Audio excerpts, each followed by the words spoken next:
बिहार के पूर्व मुख्यमंत्री और मौजूदा केंद्रीय मंत्री जीतन राम मांझी एक बार फिर से सुर्खियों में हैं।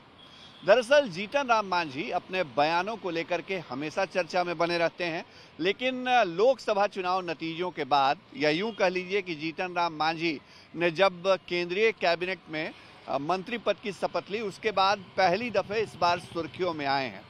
जीतन राम मांझी नीतीश कुमार को लेकर के जो कुछ कह रहे हैं या लालू यादव को लेकर जो कुछ कह रहे हैं, वो इस वक्त बिहार की सियासत में कहीं ना कहीं उसको लेकर के गरमाई हुई है राजनीति, और अलग अलग बयान प्रतिक्रियाएं जो हैं वो आ रही हैं।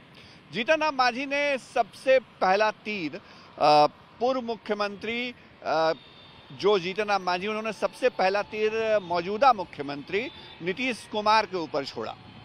जीतन राम मांझी एक कार्यक्रम में बोल रहे थे और इस दौरान उन्होंने कहा कि जब उन्होंने पॉलिटिकल पार्टी बनाई, मतलब हिंदुस्तानी अवाम मोर्चा बनाई, तो उस वक्त नीतीश कुमार ये कहते थे कि जीतन राम मांझी से पार्टी नहीं चलेगी क्योंकि उनके पास पैसा नहीं है। लेकिन देखिए, आज उनकी पार्टी भी चल रही है, उनके विधायक भी हैं और उनके सांसद भी हैं। जीतन राम मांझी खुद इकलौते सांसद होने के बावजूद केंद्र की सरकार में मंत्री हैं और उनके बेटे संतोष सुमन, जो पार्टी के अब राष्ट्रीय अध्यक्ष हैं, वो बिहार कैबिनेट में मंत्री हैं और वो उनके पास 3-3 विभाग है।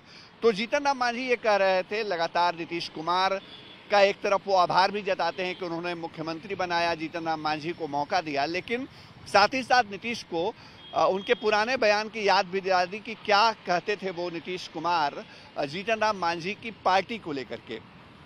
जब ये बयान आया तो आरजेडी की तरफ से ये कहा गया कि अब एनडीए में बहुत दिन तक जीतन राम मांझी टिकेंगे नहीं, क्योंकि 25 सीटों की मांग उन्होंने कर दी एक तरीके से अगले विधानसभा चुनाव को लेकर के। लेकिन लगे हाथ जीतन राम मांझी ने लालू यादव को भी निशाने पे ले लिया। अब जीतन राम मांझी ये कह रहे हैं कि लालू यादव का जो दौर था बिहार में, उस दौर को जंगल राज यूं ही नहीं कहा जाता था। तब लालू यादव, राबड़ी देवी का जो सरकारी आवास मुख्यमंत्री का है बिहार का, एक अणे मार्ग, वहां बैठ करके अपराधियों को संरक्षण दिया जाता था। मांझी ये कह रहे हैं कि अपहरणकर्ताओं को, हत्यारों को लालू आवास, मतलब मुख्यमंत्री आवास में लालू यादव के दौर में बुलाया जाता था और जो पीड़ित होते थे उनके सामने बिठा के कहा जाता था कि आप मैनेज कर लीजिए, क्योंकि भाई इनसे गलती हो गई है या इनको पैसे की दरकार है या दूसरी बातें, इस तरह से मैनेजमेंट होती थी। मांझी दो तरफा वार कर रहे हैं, अपने सहयोगी नीतीश कुमार के ऊपर भी तंज है और लालू यादव के ऊपर निशाना भी है।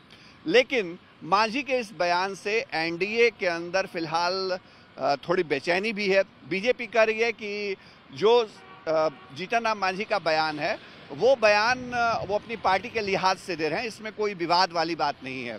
जेडीयू का कहना है कि नीतीश कुमार को लेकर जीतन राम मांझी हमेशा आभार जताते हैं, तो वहां भी कोई राजनीति वाली बात नहीं है। जेडीयू ये दावा कर रही है कि जो जीतन राम मांझी है उनका बयान तोड़ मरोड़ करके पेश किया गया है। आरजेडी का दावा है कि एनडीए में टूट होगी, आने वाले वक्त में जीतन राम मांझी जो है वो पाला बदलेंगे। लेकिन जीतन राम मांझी जब लालू यादव पे सवाल खड़े करते हैं तो वही आरजेडी ये समझ नहीं पाती कि आखिर जीतन राम मांझी का समर्थन किया जाए या फिर उनको काउंटर किया जाए। मांझी अकेले ही बिहार की सियासत को फिलहाल गरमाए हुए हैं। इससे जुड़ी तमाम खबरें आपके लिए आगे भी लेकर आते रहेंगे, बिहार की हर हलचल आपको बताते रहेंगे। बने रहिए चुनाव आज तक के साथ। हमारी खबर आपको कैसी लगी कमेंट बॉक्स में जरूर बताइएगा। सहयोगी कैमरा पर्सन नदीम आलम के साथ शशि भूषण, चुनाव आज तक, पटना।